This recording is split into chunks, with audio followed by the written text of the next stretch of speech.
Bien, bonjour à tous. Alors, juste une petite capsule de 5 minutes d'actualisation concernant le chapitre de l'organisation en France.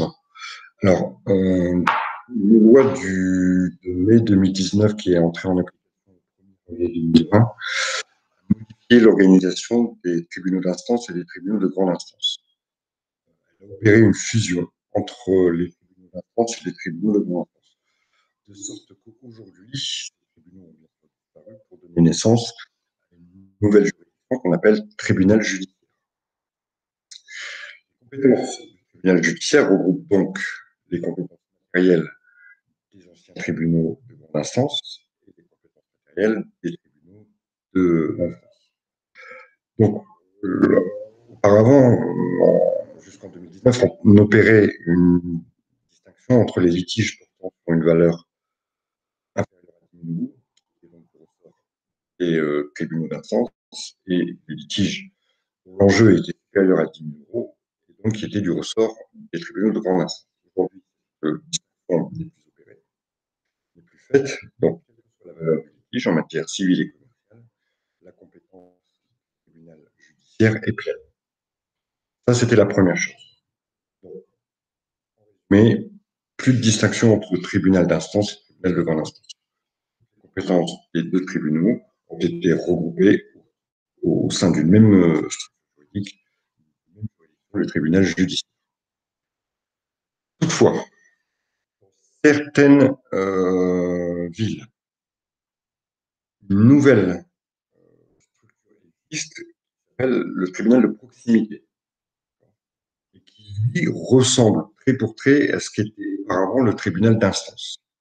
On a plus simplifié les choses, mais bon, malgré tout, ça reste relativement compliqué.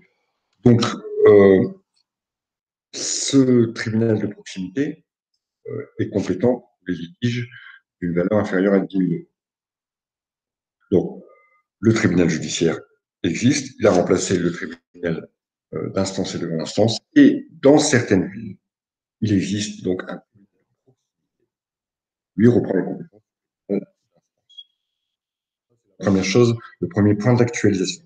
Le deuxième point d'actualisation est sur le taux de ressort pour les jugements rendus en dernier ressort et pour les jugements qui permettent d'interjeter appel. C'est-à-dire que pour les jugements portant sur une valeur anciennement de 4 000 euros, quand le jugement était inférieur à une valeur de 4 000 euros, il n'était pas possible de faire appel, d'interjeter appel de cette décision. Aujourd'hui, ce montant a été rehaussé et c'est un montant de 5 000 euros pour retenir. Par conséquent, si devant le tribunal judiciaire, un litige porte sur un montant de 4 000 euros, par exemple, il y aura 5 000 euros, le jugement qui sera rendu ce qu'on appelle en dernier ressort. Il ne sera pas possible d'interjeter appel de ce jugement.